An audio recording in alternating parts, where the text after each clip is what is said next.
आज मैं आपको एक फैंटेसी फिल्म दिखाऊंगा जिसका नाम है टेल्स ऑफ टेल्स। ये राजा राजकुमारी के गाने की परफॉर्मेंस को एंजॉय कर रहा था। तभी अचानक उसे एक कीड़ा उसके हाथ पर दिखाई देता है।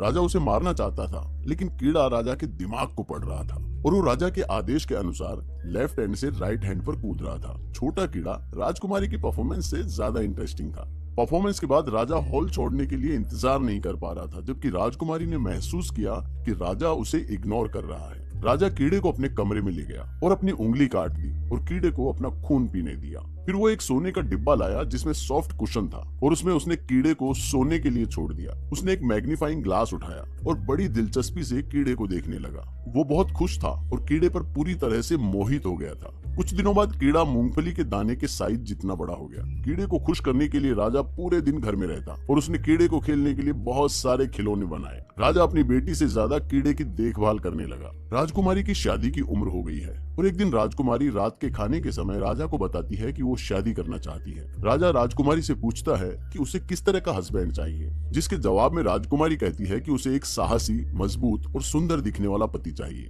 राजा बिना किसी हिचकिचाहट के हाँ कर देता है, लेकिन वो अपनी बेटी से इतनी जल्दी दूर नहीं होना चाहता था। उसी वक्त राजकुमारी कहती है कि मीट अच्छे से पका नहीं है, जिससे राजा को अपने कीड़े की याद आती है। वो एक बर्तन में मीट लेकर अपने कमरे में चला जाता है और धीरे से कीड़े को पुकारता है। हम देखते हैं कि कुछ ही हफ्तों बाद कीड़ा पहले से 100 गुना बड़ा हो गया है। राजा उसे मीट खिलाता है और धीरे से उसकी पीठ पर हाथ फेरता है, इस उम्मीद में कि कीड़ा ज्यादा स्ट्रॉन्ग बनेगा।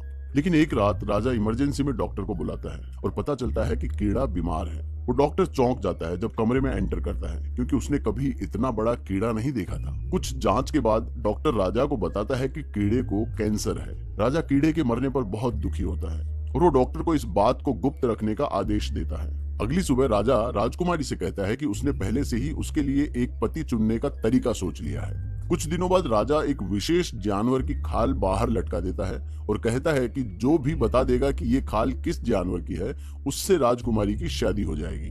पहला आदमी एक किसान है। वो खाल को थोड़ी देर के लिए रगड़ता है और कहता है कि ये एक सूअर की खाल है। दूसरा आदमी एक व्यापारी है। वो इसे बहुत ध्यान से देखता है और कहता है कि ये एक पेड़ की छाल है। वो सभी गलत जवाब देते हैं, जिससे राजा बहुत खुश होता है, क्योंकि वो नहीं चाहता था कि उसकी बेटी उसे छोड़कर चली जाए। तभी एक अच्छा सा, सुंदर सा दिखने वाला योद्धा आता है जो राजकुमारी को पहली नजर में पसंद आ जाता है। वो राजा से इस तरह के टेस्ट को रोकने के लिए कहती है और पूछती है कि ये किस जानवर की खाल है।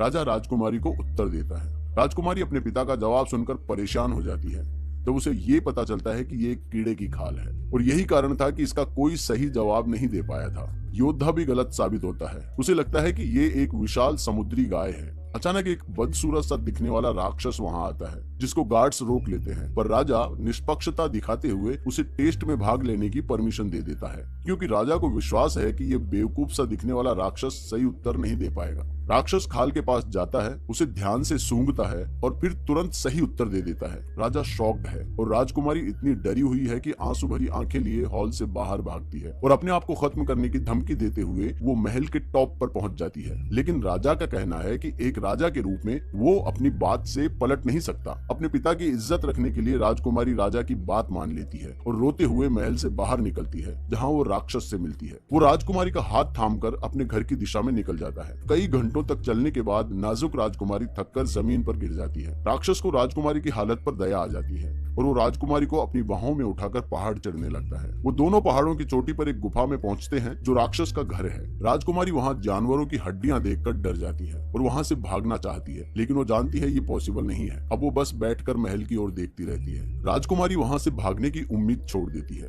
लेकिन एक दिन राक्षस शिकार करने के लिए बाहर जाता है। तभी राजकुमारी को एक औरत दिखाई देती है जो पहाड़ के दूसरी तरफ जड़ी बूटियां इकट्ठा कर रही है। राजकुमारी उस औरत से मदद मांगती है।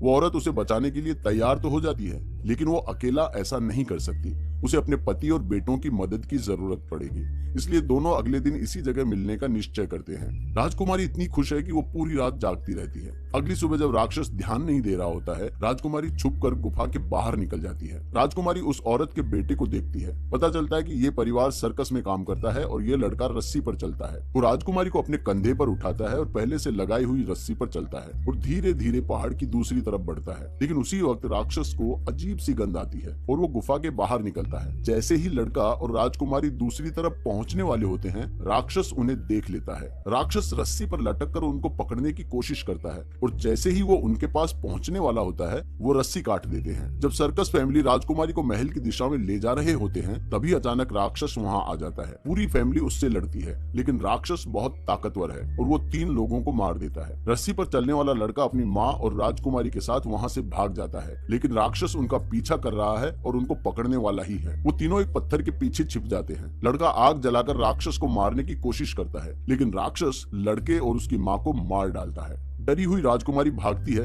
लेकिन एक डेड एंड पर पहुंच जाती है। वहां से उसे आगे भागने का कोई रास्ता नहीं मिलता। राक्षस उसको पकड़ लेता है और उसका गला दबाकर उसे मारने की कोशिश करता है, लेकिन मार नहीं पाता क्योंकि राक्षस को उससे प्यार हो गया था। राजकुमारी भी राक्षस से प्यार का नाटक करती है और मौका पाकर राक्षस को मार देती है। महल में राजा कीड़े और अपनी बेटी से दूर होकर बहुत दुखी और बीमार है। तभी उसको बताया जाता है कि उसकी बेटी वापस आ गई है। राजा राजकुमारी से मिलने जाता है और उसकी ये हालत देखकर बड़ा दुखी होता है। अगले दिन राजा अपना राज्य राजकुमारी को सौंप देता है और पूरा राज्य सेलिब्रेट करने के लिए वहां जमा हो जाता है। मूवी यहीं खत्म हो जाती है। तो आपको कैसी लगी ये फिल्म, कमेंट में हमें जरूर बताइए। और अगर आपको मेरा वीडियो पसंद आया तो प्लीज इसे लाइक और शेयर कीजिए और इस तरह की वीडियोस देखने के लिए इस चैनल को सब्सक्राइब कर लीजिए। देखने के लिए थैंक यू। मिलते हैं नेक्स्ट वीडियो में।